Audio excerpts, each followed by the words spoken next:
All right, everybody. Well, it is May the 28th and it is 7:40 in the evening. I hope that you have had a great weekend. Some of you even have tomorrow off. I have not really been able to go live because I have a cough that has just decided to never leave. It wants to be my constant companion, and it makes it very difficult to have a conversation. So if I go silent for a minute, that's because I've muted my microphone, okay? All right, so happy Memorial Day weekend. You are too mean. Um, I hope you guys have something fun planned to do tomorrow.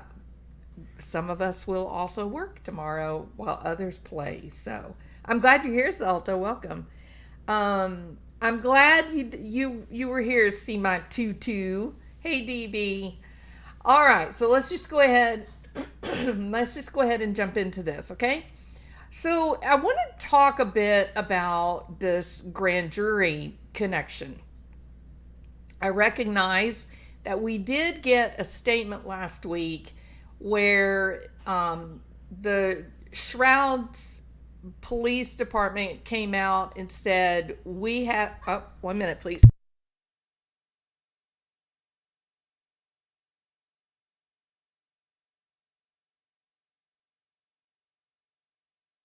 Sorry about that. Shroud Police Department said that in the Shroud area, Shroudsville area, that they have no evidence that connects Brian Kohberger to the disappearance or death of Dana Smithers. And you'll remember that Dana Smithers is the 45-year-old mother who the last time she was seen, she went out to like a street festival with her 6-year-old. She was later seen leaving the home of her neighbor and best friend. She did have her phone in her hand, and later that same phone was found at her house, and she was missing, nowhere to be found. And she was recently discovered the end of April, less than 30 minutes from Brian Kohberger's home.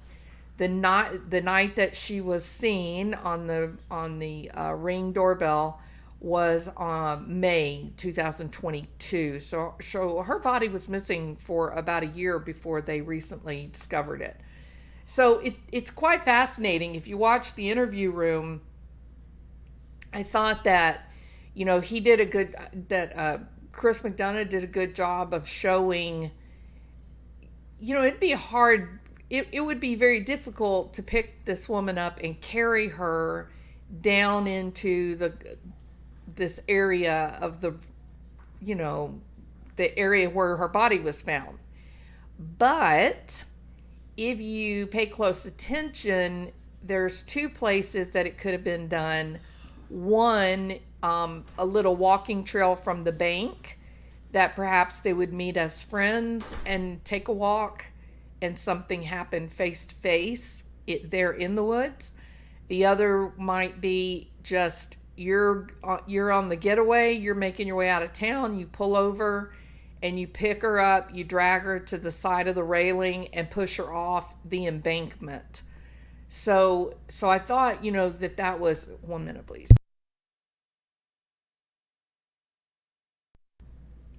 So I thought that was important, to consider. Now, I do think that we have a connection here. Okay, we know that because of Kohberger's own postings, comments made by friends. We know that his heroin use it started somewhere in 2012, and it really kicked up to fairly high level of use for about 2013 through 2015, 2016. Those are rough. I'm not in the investigation. If I was, I would give you very exact periods of time. We can only go by anecdotal stories that we've either picked up from friends that have done interviews or postings on social media. Now then, so there is this connection, I believe, and one of the things that makes me think that it is the heroin connection is the information we've known about Kohberger and his dramatic struggle with heroin, correct? His struggle was enough that he actually went into rehab multiple times. Um, and so, like I said, if you were in the investigation, you would want to really pin down what those dates would have been. But we don't really have that. We don't really have that luxury or that level of information about Ms. Smithers in terms of what year her drug addiction started and for how long. Now, we do know this. We do know that the friend and neighbor of Dana, that they had been neighbors for 16 years. They had raised their children together. They had an open door policy with one another, and that Smithers, that the neighbor was supportive and very helpful with Dana Smithers with her substance abuse.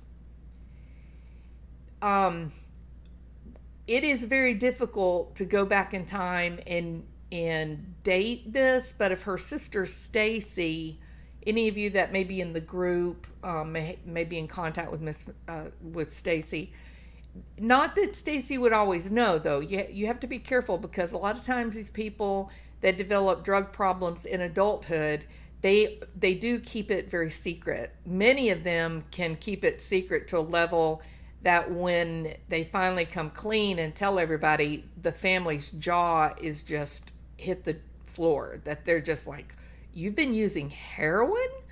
I'll never forget a situation that I saw where there was like a 55-year-old man, multiple business owner. I mean, he had like 7, 8, 9 different businesses, like an entrepreneur. And he finally died one night. And when the cops came in and began to rummage about to find out if it was a suspicious death or not, in his closet,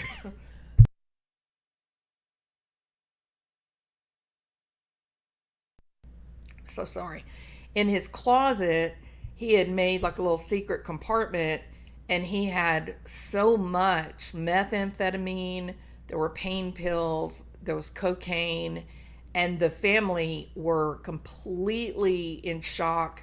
They really didn't even think he drank.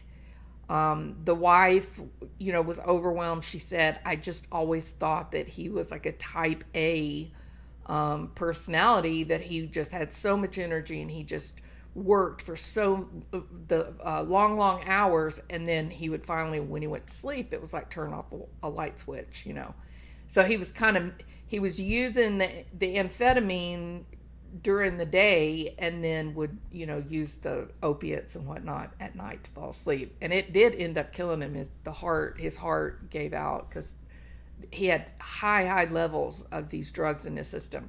So there's a perfect example. You and I think, oh no, we would totally know, we would completely know, but there are situations where people in adulthood are actually really, they can really hide it in a way that is shocking. I've just run across a new page. Let me just see if they give us any information about her drug use. No. Okay. So still, we still don't have any really strong evidence about when her drug use started. However, the same friend that was her neighbor and best friend did answer some questions for the media. And she said that Dana Smithers had a notable history with drug abuse, and that she had gone to heroic lengths to get clean, and that she had been, her door was always open to Dana in terms of helping her, being supportive to her as she was going through these problems with drugs, and that recently, within the couple of weeks before she went missing, and the exact quote is recently, quote unquote, that Dana was doing very well, and that she had had her medication adjusted for her drug abuse issues, and that she was feeling much better. Now then, the very first thing that came to my mind was Suboxone for opiate addiction. The balancing act for Suboxone and some of these other long-acting opioids, there's a balancing act as people are titrating down, and especially if they've come from a very high dose down to a lower dose. The Suboxone itself can be quite sedating, right? Or depending on a person, if their hormone levels are changing or their activity level changes, then they may actually, instead of being a bit over medicated, they can be a little bit under medicated, constantly in this light state of withdrawal or acute withdrawal, where maybe they feel a little nauseated, not really bad, but a little nauseated, a little bit of diarrhea. It is an adjustment, and I kind of think with her age, 45, now she was a bit heavy, and the only reason that I point out that she's a little bit heavy is because of the way that opioids are metabolized, as well as the additive factor of estrogen acting. Estrogen does have a sedating effect on the system. So the fact that her friend says that she's been doing really well with her, her Narcotics Anonymous and whatnot, and then that they adjusted her medication and she was feeling much better and more outgoing and productive, in my mind, it just clicked, and I thought that really does sound like an opioid problem, and that they had gotten her maintenance medication adjusted so that she was not in a little state of withdrawal, but also not overly medicated, but right there in that sweet spot where you're, in touch and you're productive and your thoughts are coming quickly. She would have felt really good to take her daughter out and walk around out, in the festival. It sounds like it went well. And so that's kind of where, again, I guess this video would have been more appropriate for wild speculation.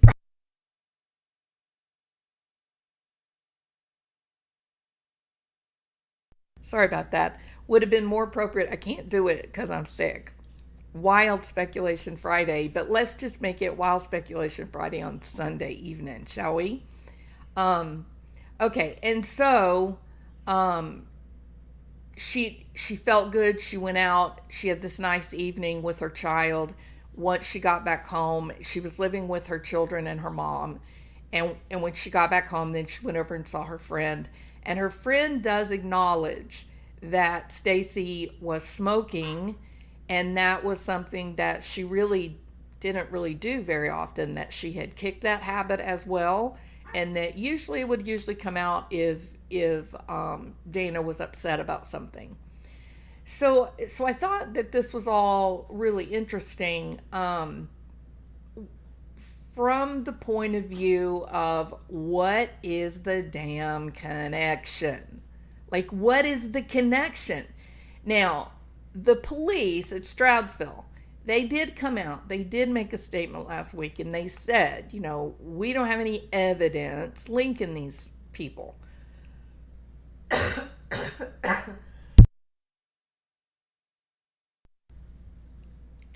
Now, you and I both know that the grand jury is secret. It's secret. I don't know if you guys remember or not, but Melanie Gibb in the Lori Vallow Chad Daybell saga. Melanie Gibb got called for a grand jury. And she had a face-to-face confrontation on the sidewalk. And she made a threat. I believe it was to Nate Eaton. I hate to say his name and me be wrong about that. Let me think a minute. I don't remember who she threatened. No, maybe she threatened John Pryor. Maybe it was John Pryor that she threatened. But one way or the other, she had some face-to...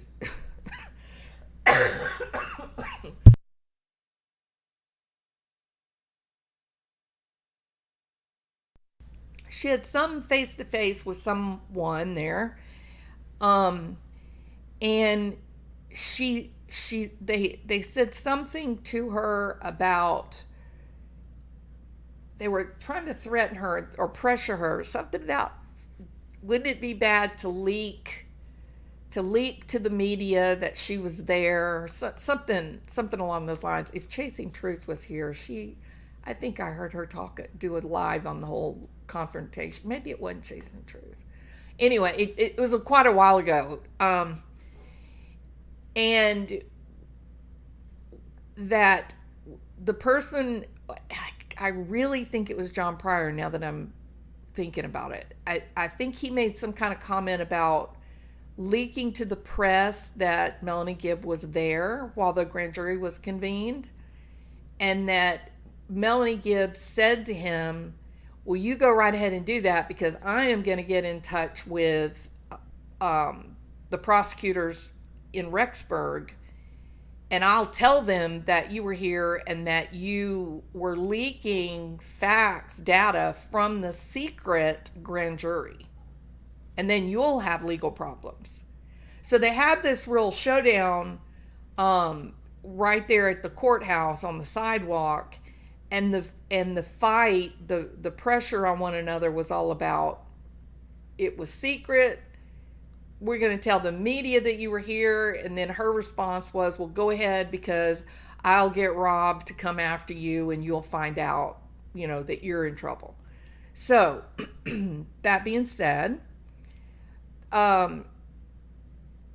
we do know now, it's been reported in the media that last week, Mary Ann Kohberger did testify at the grand jury, and that the father was supposed to have, his date to testify was Thursday the 25th.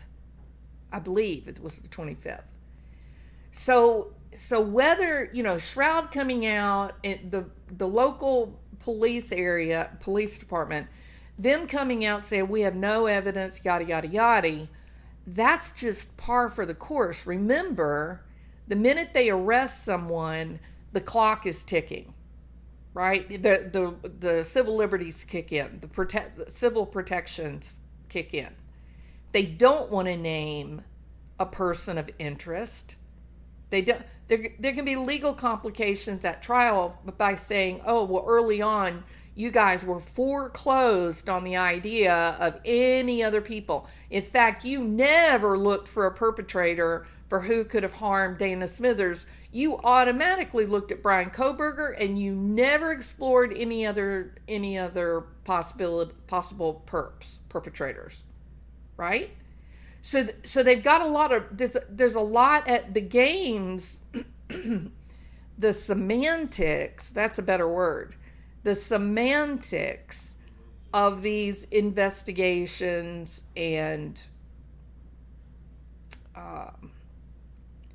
how they want to label a potential perpetrator, whether they want to even acknowledge a potential investigation. The grand jury is secret. They should not have even know. We should not know. Here's the part of it. We should not even know that these two, that Mr. and Mrs. Kohberger were even testifying. We shouldn't even know that. But someone is talking. Now, who is it? We don't know. I got a few ideas. but it would be truly like speculation. Well, no, it would just be a guess, like hitting a pinata with a stick, right?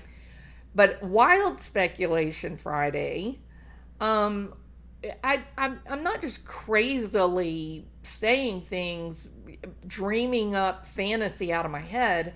I'm using facts of what we've been told, what we can, what's been reported in the media that we feel like we can trust a bit, and then using that to form possibilities. And that is in fact the way that a lot of these investigations get started, is you do collect everything, hard evidence, everything that you can verify, you get verified, and then there's this like brainstorming element of, okay, we got all these different points, data points.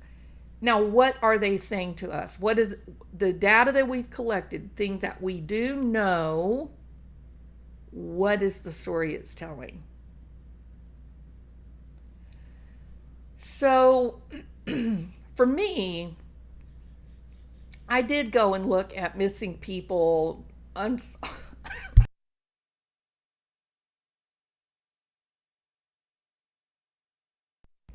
unsolved murders in this area. About 4, 5, 6 months ago, I made a video about Kourtni Stouffer. I do think we're going to hear more about Kourtni. And to me, she fits perfectly. The whole situation, everything that happened that night. Yeah, listen, AJ, another addict, likely, in my estimation, listening to the semantics and considering what I know about different types of withdrawal and medications that are used for withdrawal and whatnot, my guess is that it's Suboxone for opiate use. I already knew that this particular area in Pennsylvania was really struggling with heroin.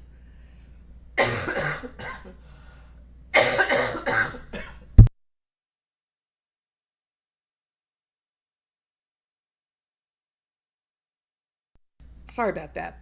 That this particular area around Harrisburg, that there was during this, from 2012 to even current, fentanyl, of course, is the name of the game too. But heroin was really big for this area of the country. It was unusual because, not many places at the time were really dealing with heroin. But this was one of those areas. And so, I made note of it. Well, when you get in and you start looking at Kourtni Stouffer, she got into a fight, an argument with a guy at the nightclub. She'd gone out partying that night. There'd already been a big argument. She went out partying, and when she was at this nightclub with a couple of her friends, she got into this terrible argument with a man that was there, a young guy that was there. They got into a terrible fight. I'm talking about screaming and yelling, and basically they were kicked out. The guy that she's getting in the fight with is a good friend, or was a good friend of hers. He was also one of the biggest drug dealers in Harrisburg. And what she was accusing him of that night is exactly what ultimately ended up putting him in jail for like 5 years or something, which was breaking into someone's house, stealing large amounts of cash, taking drugs, and then leaving. So there we have another connection to the possibility of, was this a group of people in this Harrisburg area? Because Palmyra, Kourtni Stouffer was from Palmyra, and then this area in Shroud or Shroudsville, it's all about an hour away from each other, hour and 15 minutes. It's very close. I'm gonna kind of make a guess here. How many people are heroin connections? Heroin's one of those drugs, or it was, before fentanyl. Heroin was one of those drugs that could get you sent away for a long time. It takes a little bit of heroin to even come close to matching up what you can find like in one hydrocodone pill, right? So it was a dangerous, there's a lot about it to consider. These young people, it's the other part of this. These are not older drug addicts. These were young people. Why are they all using heroin? It's crazy, isn't it? So now, admittedly, Dana Smithers was older than everybody else, but Kourtni at the time was 20 going into 21, and Brian Kohberger was just turned 18. All happening when he graduates from high school. And so his addiction really gets fired up between 2013, 2016, according to his, well, I'm going to use quotation marks to say friend, because if you know anything about, drug addiction, you don't really have friends. You just have people you do drugs with, correct?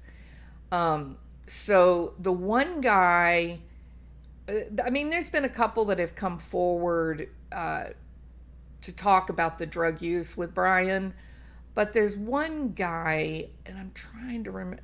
I didn't write his name. Why didn't I write his name? Is it what's his name? Not Bill. Bayless. John. I think John Bayless.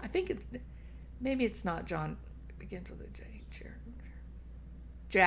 Jack, because I was shocked. Yes, Jack Bayless. When I saw that we had another Jack in the story, I just shook my head. My God, where are all these Jacks coming from? But yes, okay.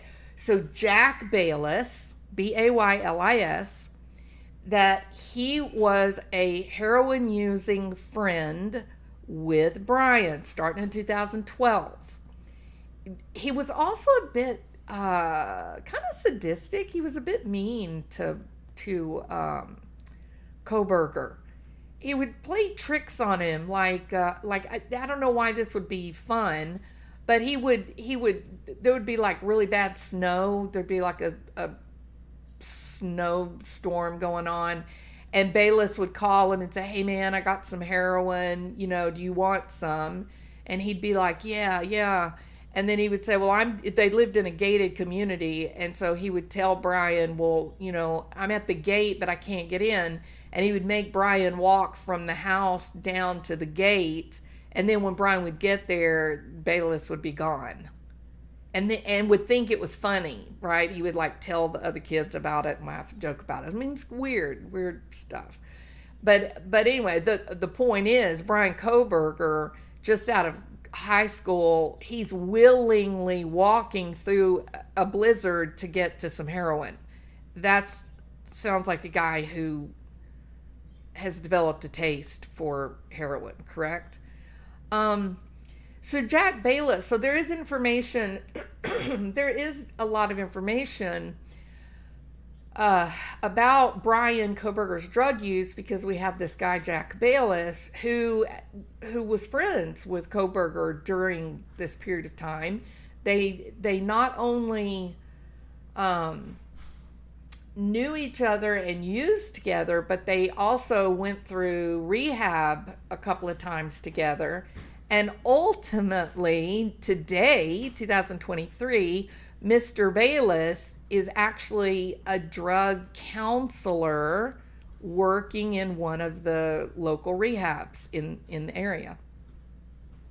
So he did come out and give some, I think probably some reliable information about Brian, about his drug use, and then ultimately he also said, Jack Bayless makes some statements about Brian Kohberger's visual snow and the emotional disconnect that Brian often felt. Um, he's Here is another thing we know about primary psychopaths.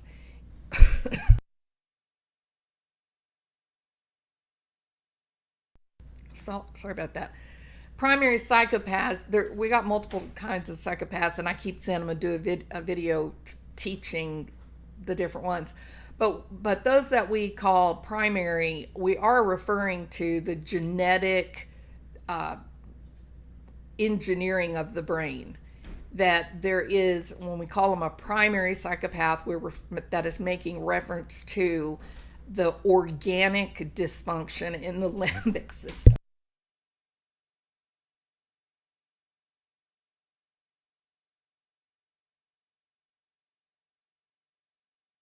So sorry. So a secondary psychopath is someone who they they were exposed to trauma in some way. Maybe they were abused badly when they were children, or they experienced some terrible trauma, and that there was a fair amount of conditioning that would account for their psychopathy. That they basically that they learned how to sort of detach and disconnect, or dissociate, if you wish. A primary, though, they come into the world, they're just not wired correctly. The brain is not working. They do not. Some of you have asked me,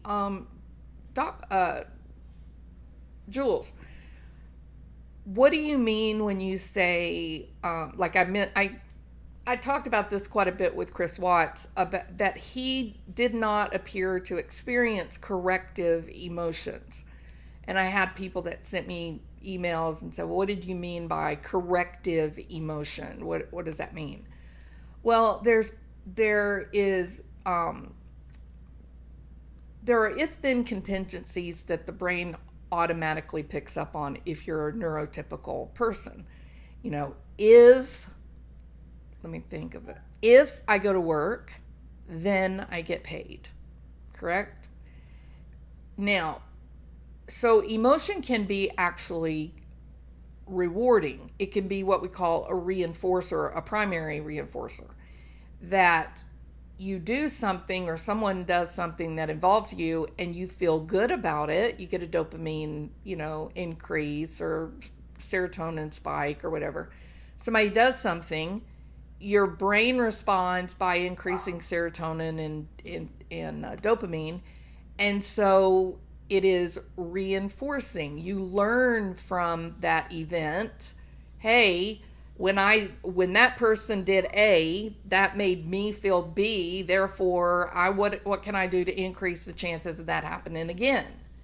And so we call that reinforcing.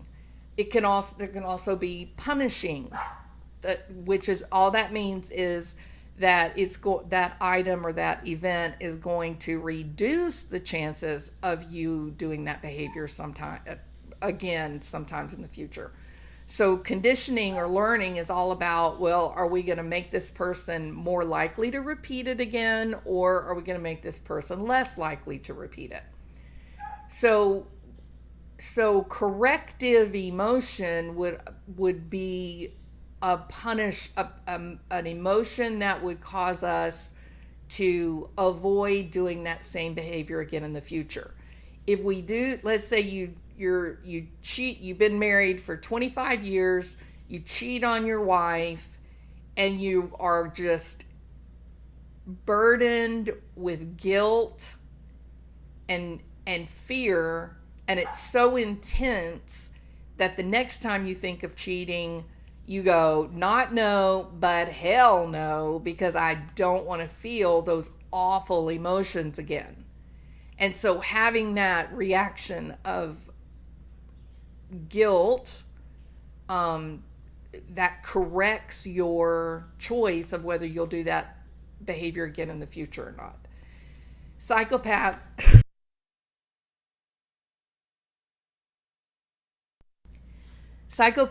primary psychopaths do not experience corrective emotion. The limbic system is not it's not working properly. In fact, a primary psychopath might actually get a reinforcement for bad behavior. They might actually do something. Let's stay with this idea of infidelity.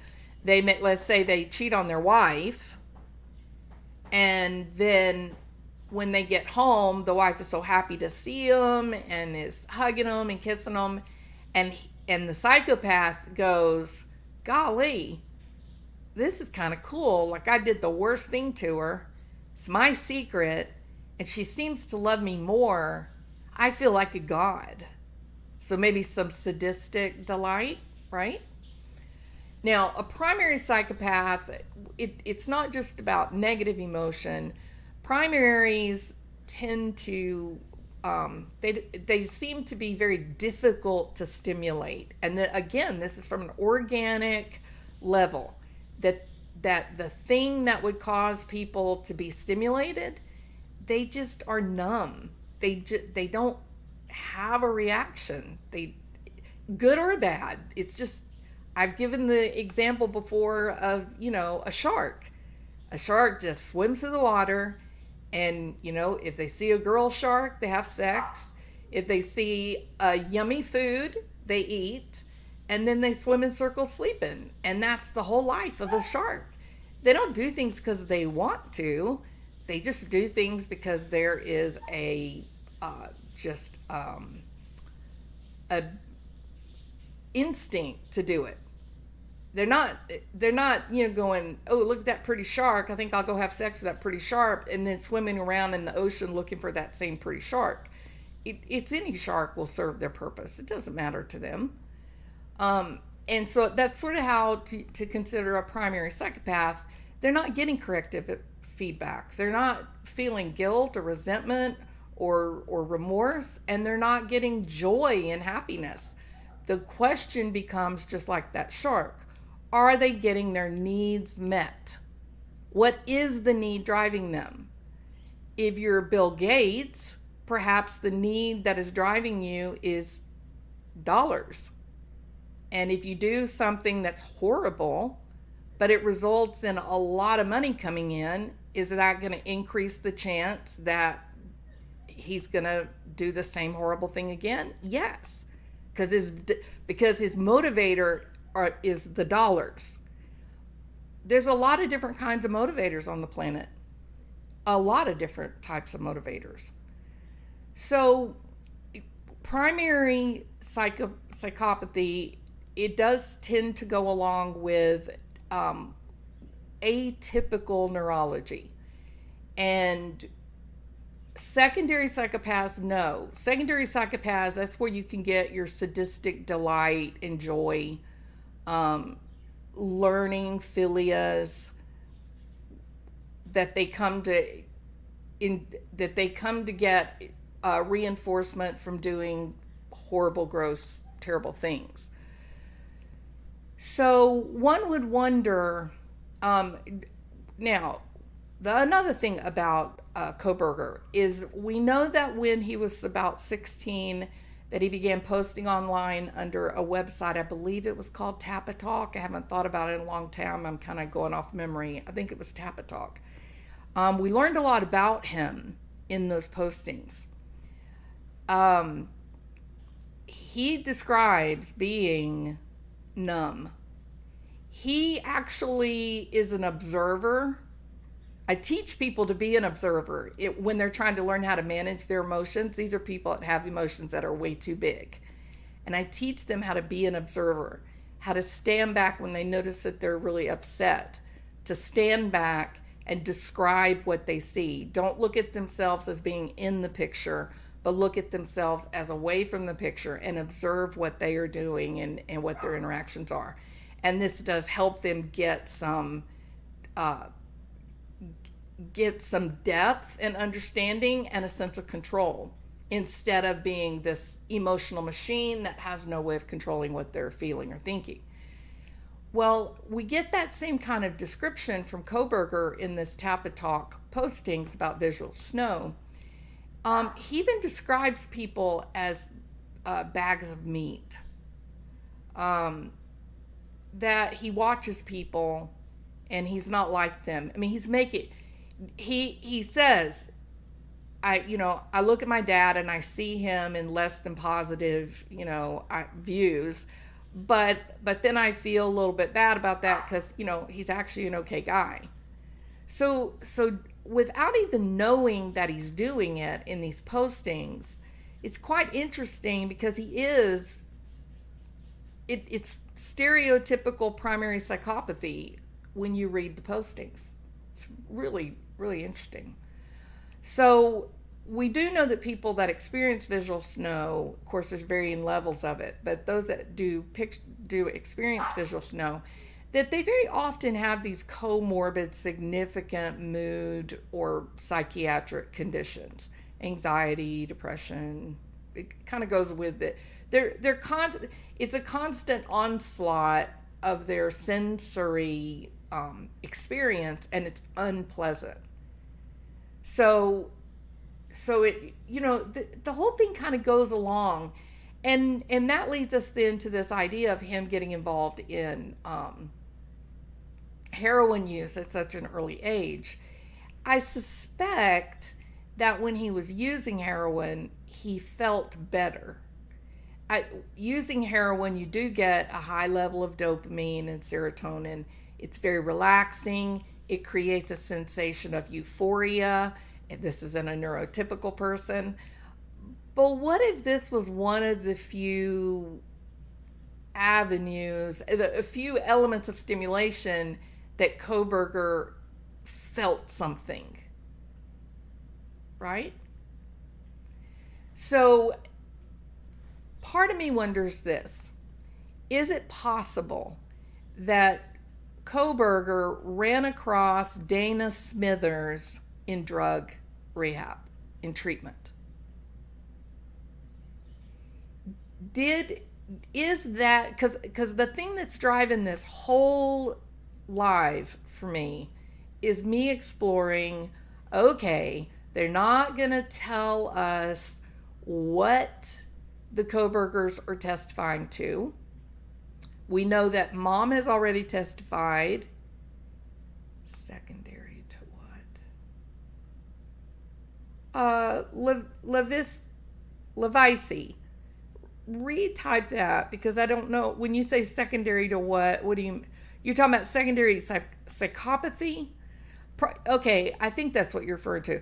Primary psychopathy, it gets named primary because you're talking about a person who, or from an organic foundation, the brain is atypical. The limbic system, the frontal lobe, these are not, the emotional feedback loop is disrupted. A secondary type of psychopathy,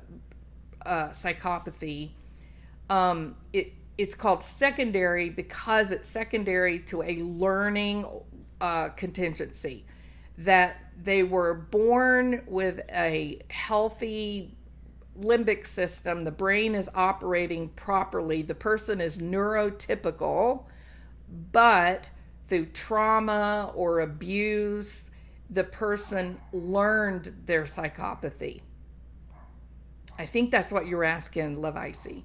Okay, so that's what I mean when I say secondary. So what was driving this whole thought was, okay, but what are they testifying on? And I know Shroudville came out and said, we don't have any evidence. They can't tell you that Mr. and Ms. Kohberger are testifying. They can't do that. The grand jury is private, and they don't want to name a person of interest. We've been through this, I don't know how many times in all these different cases that we all enjoy covering, correct? So I'm a little, I get why they made that statement. I understand that. But it still doesn't take away from the fact that, yes, born like that, Levici. For primary, they're born like that.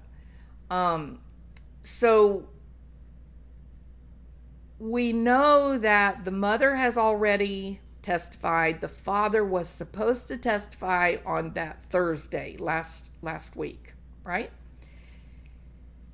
And so I'm going through my mind, I'm going, okay, what is the grand jury looking for? What in the world could they be looking for? We also got information that said that Brian Kohberger had a hard alibi. Right? Well, who provided it? I contend that it was his parents. I think his parents provided his alibi. Right off the bat. I think now they know something.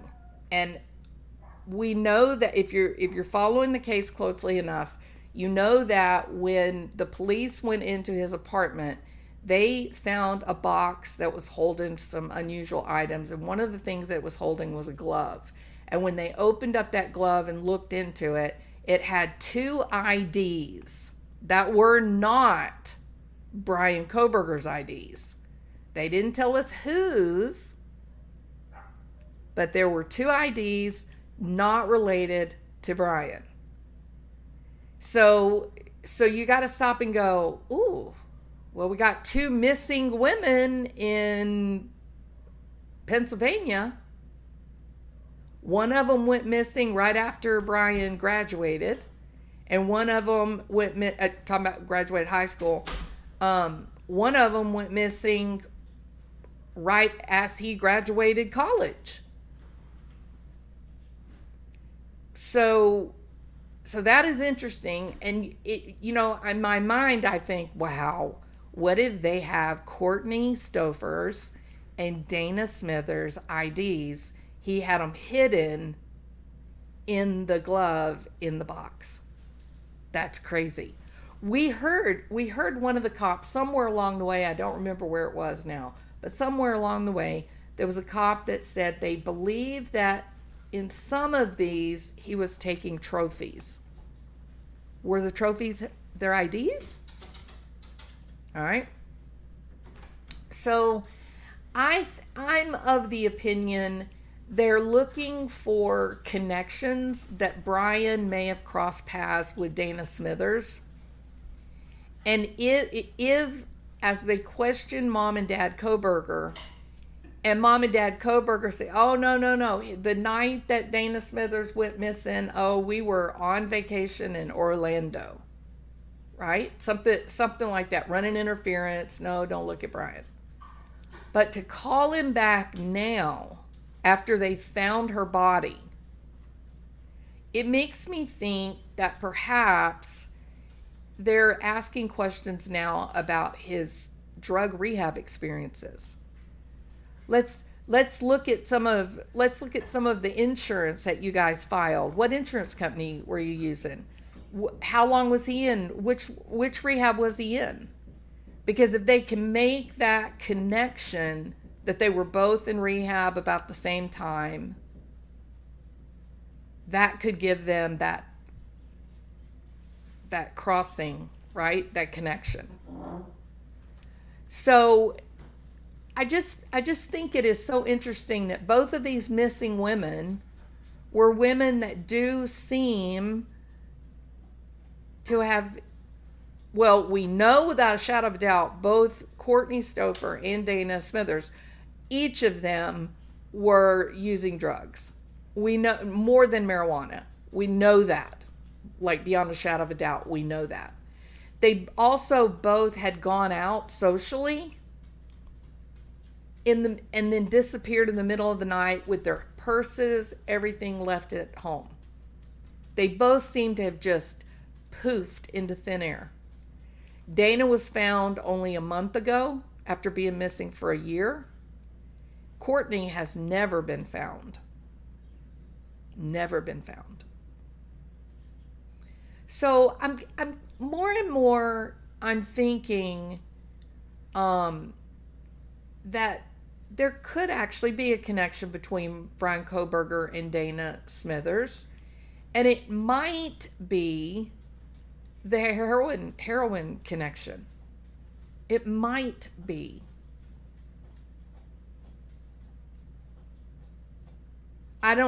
I don't know, Valby, because I don't think so, because the Dana Smithers' friend, her next door neighbor, had said that she was doing really good, that the doctor had just adjusted the medication that she takes for her drug, her substance abuse problems, and she had a great evening. She took her 6-year-old daughter and they went to the little street festival and they had a lovely time, right?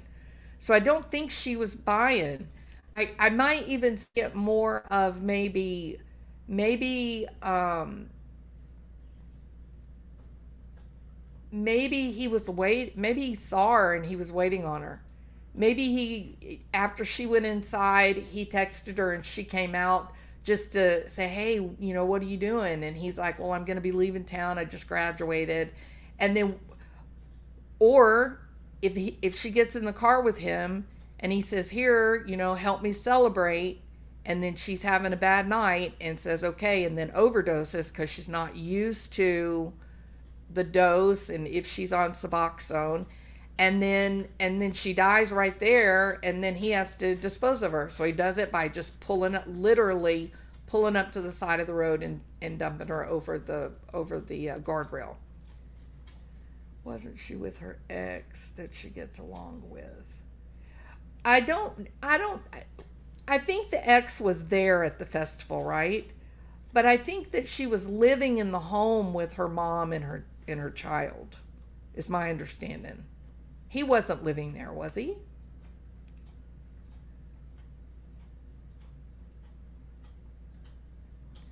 So that's kind of where my thoughts are on this.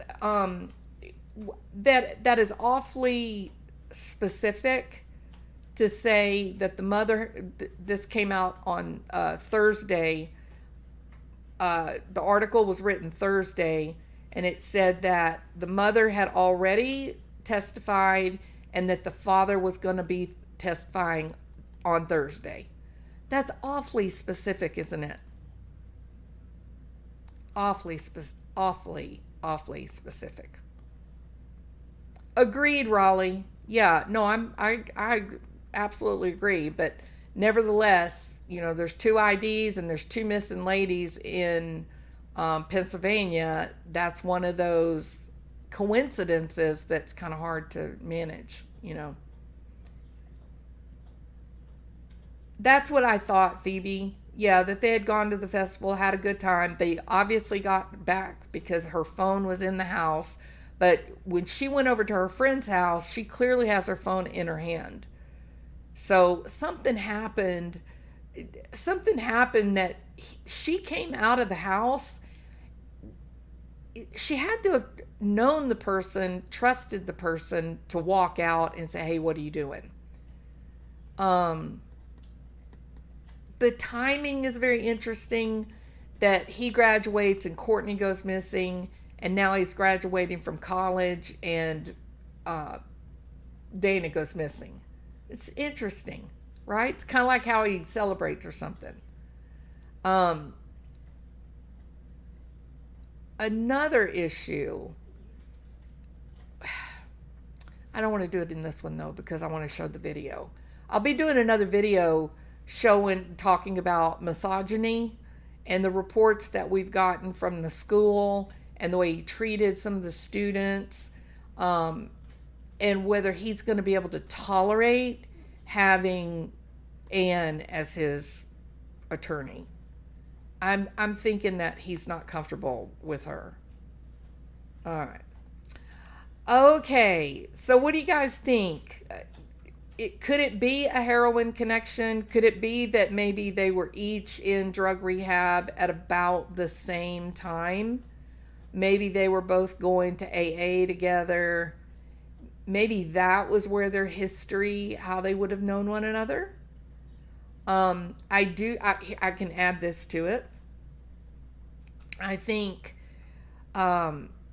you've got at least one sister to this guy who said, I think you guys, you get the feeling that she's, hey, big ups, how are you? you get the feeling that they were having a family meeting. You know what I mean? And that she's saying to them, I think we're going to have to accept that those 4 kids got killed up there, and Brian is out walking around wearing, surgical gloves, and he's up in the middle of the night sorting through trash, and he does drive a white Elantra. And I think we're going to have to maybe consider that maybe Brian knows something about this, and that the dad was the only one in the family that said, no, you're wrong. Brian couldn't have done anything. So we have one sister bringing up the topic and saying, I think he did it.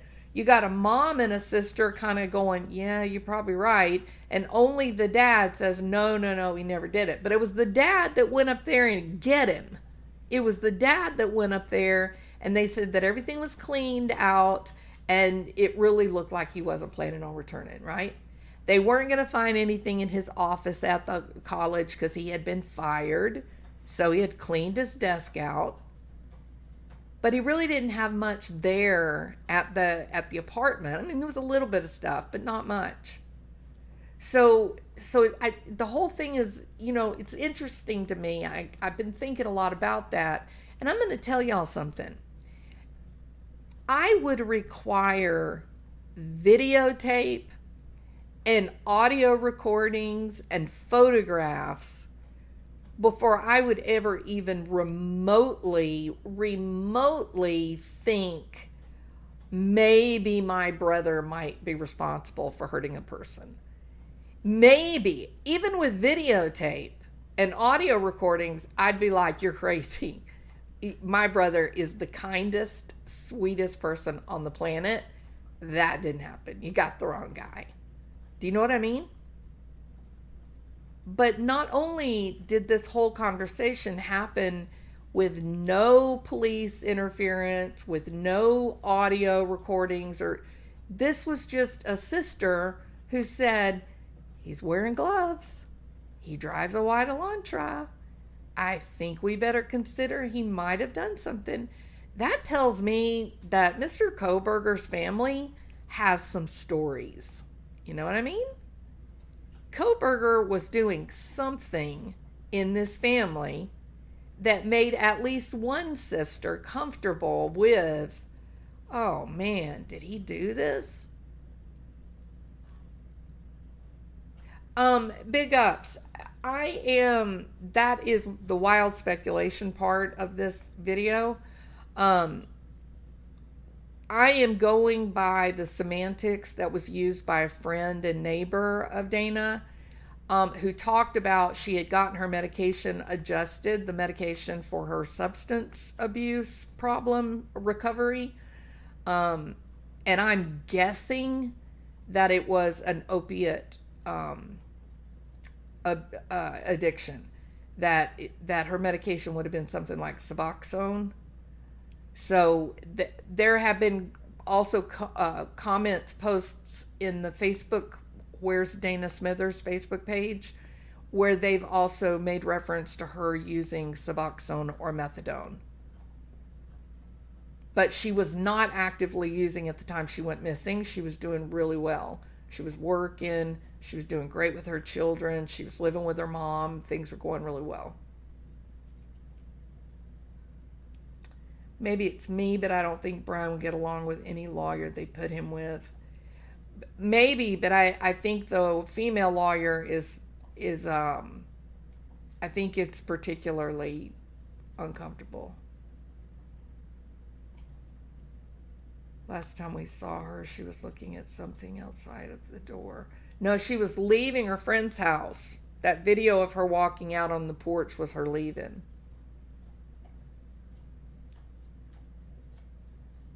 All right.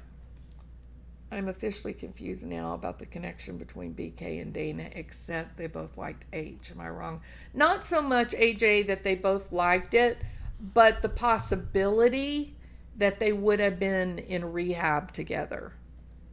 That's how they would have known one another, was because they met in a rehab facility. Is that a little more clear in terms of my thoughts?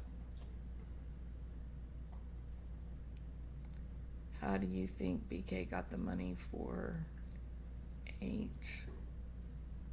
I don't know. I mean, I don't know. He worked. He worked like as a security guard. Was he dealing?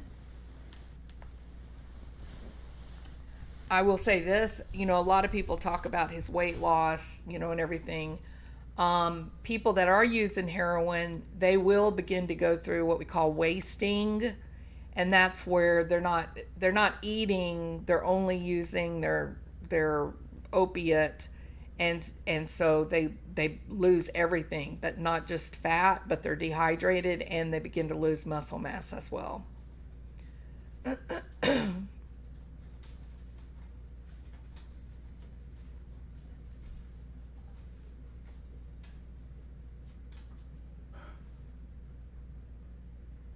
Oh yeah, absolutely, Phoebe. Yeah, Narcotics Anonymous, NA.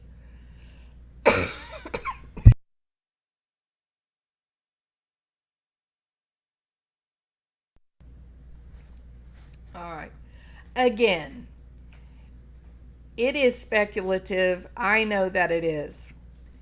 Although Shroud Police Department has come forward and said they have no evidence, you have to accept that the grand jury is secret and they can't confirm or deny that they're testifying for the grand jury. And they don't want to name a person of interest early in a case because it can be used as part of the defense can use it to their advantage in trial. But we've got someone leaking who says that as of last Thursday, the 25th, that the mother had testified already and the dad was preparing to testify on the 25th. That sounds very specific to me, and it does sound like it's being spoken by someone who knows what they are talking about.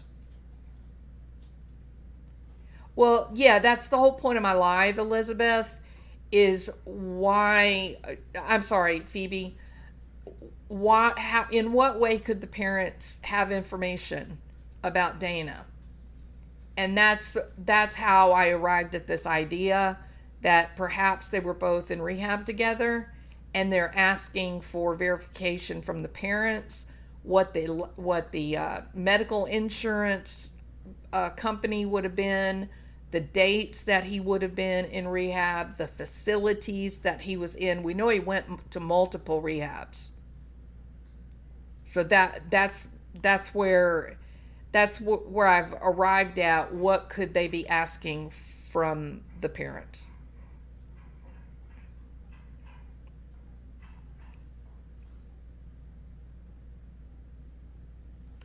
I feel we are missing something profound and explanatory in this entire case.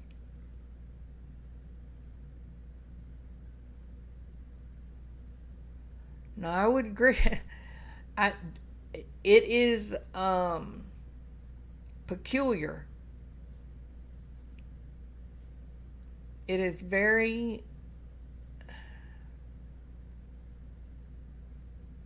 I don't know. All right. Okay, so that is where I think I'm going to leave this. Um, I'm not sure what other types of historical questions that the grand jury could ask of Mr. and Ms. Kohberger. Um, if they're looking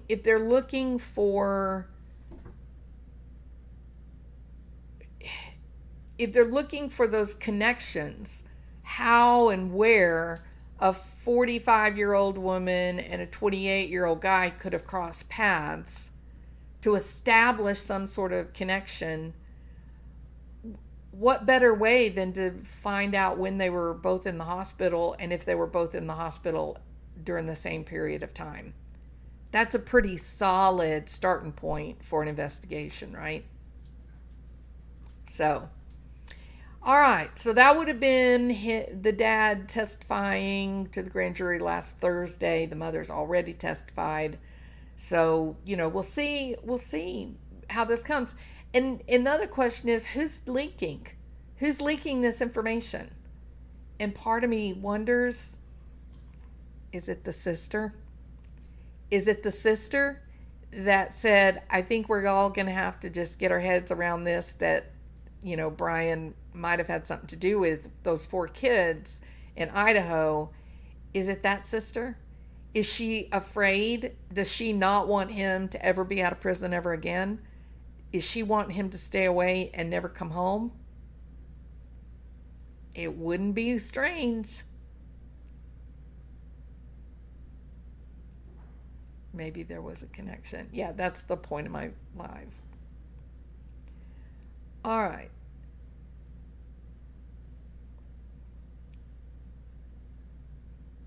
Yes, that is true, Levice, about the sister. Say it, having a family meeting and saying, I think we're going to have to at least admit that Brian might have had something to do with those 4 kids in Idaho. And the only one, Levice, the only one that disagreed was the father. The father said, I don't believe that he would do it. But both sisters and the mom, they seemed to believe it was possible. And I'm going to tell you this. It would take an act of Congress to make me believe that my brother had the capacity to even hurt one person. I believe his sister is very afraid. That's right, DB. That's exactly right. And that's what I thought. Is she the leaker? Is she the one that's leaking all this? Definitely makes it. And it also deserves comment.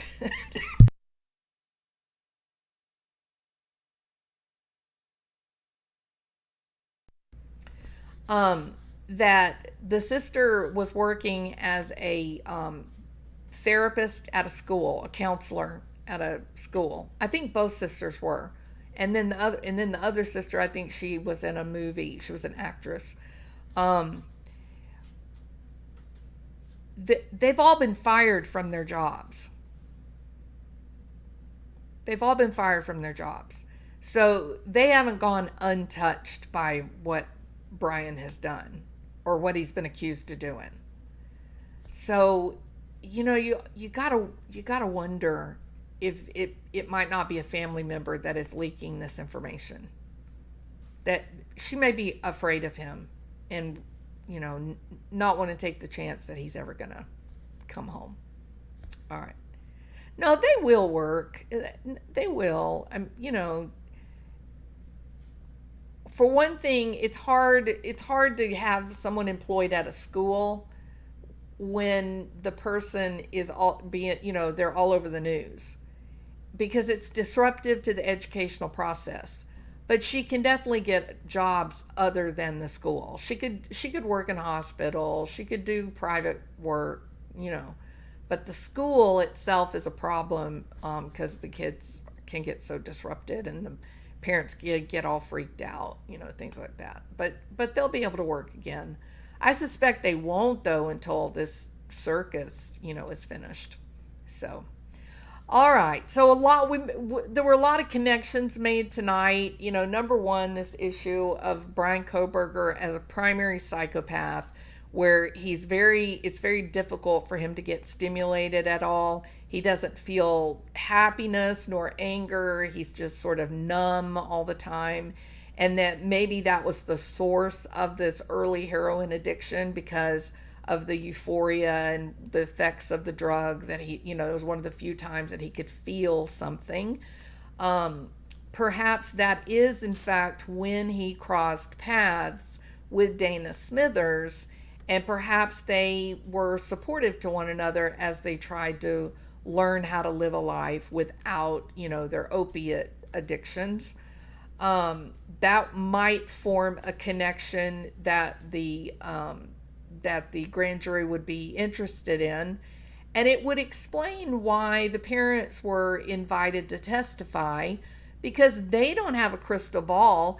They don't know what their son is doing when he's away from the house, but they would be able to provide documentation on hospitalization, insurance being filed for drug treatment facilities.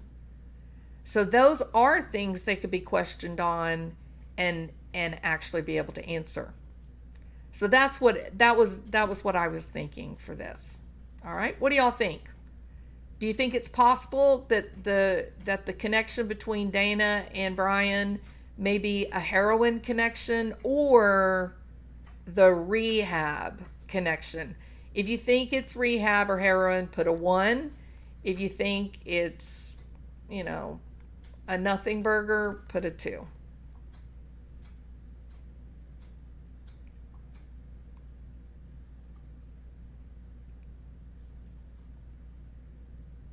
Okay, so maybe, hey, BB. Yeah, so possibly. Again, I'm being really careful. This is wild speculation at its finest. But really and truly, the Suboxone is really about the only thing that I know of that they could, quotation marks, adjust her medication, and she was feeling so much better, because she was talking about medication for the treatment of substance abuse. So I thought that was, it was the first thing that popped in my head. Vehicle and phone GPS would determine it. To very absolutely rich information, Jay. Obviously, we're just YouTubers. We won't ever get that information unless it goes to trial. Yeah. Hey, Mad Miss Hatter. Welcome. All right. I was delayed at DFW. Oh, well, I'm glad that you had something to listen to while you were passing time. Sorry about your delay. It's so frustrating when you're trying to get home. Wild speculation is the first step. Absolutely. And that's right, DB, 100%. Birds of a feather flock together, no question about it. And when you consider that Kourtni Stouffer, that she also had these drug connections, it's highly suspect. It's a standard. Kourtni, Dana, and then, we've been hearing an awful lot that Moscow has a drug problem, right? They've got a drug problem, a lot of fentanyl. So, anyway, all right, everybody. Thank y'all so much for being here. I appreciate it. And I hope y'all have a really great day tomorrow. I hope you're all off and nobody's having to work, and that you've got something fun and interesting planned for the day. All right. Thanks for being here. I appreciate it. Please hit the subscribe button, hit the thumbs up so that the algorithm will share my video, and I shall return. See you later. Bye.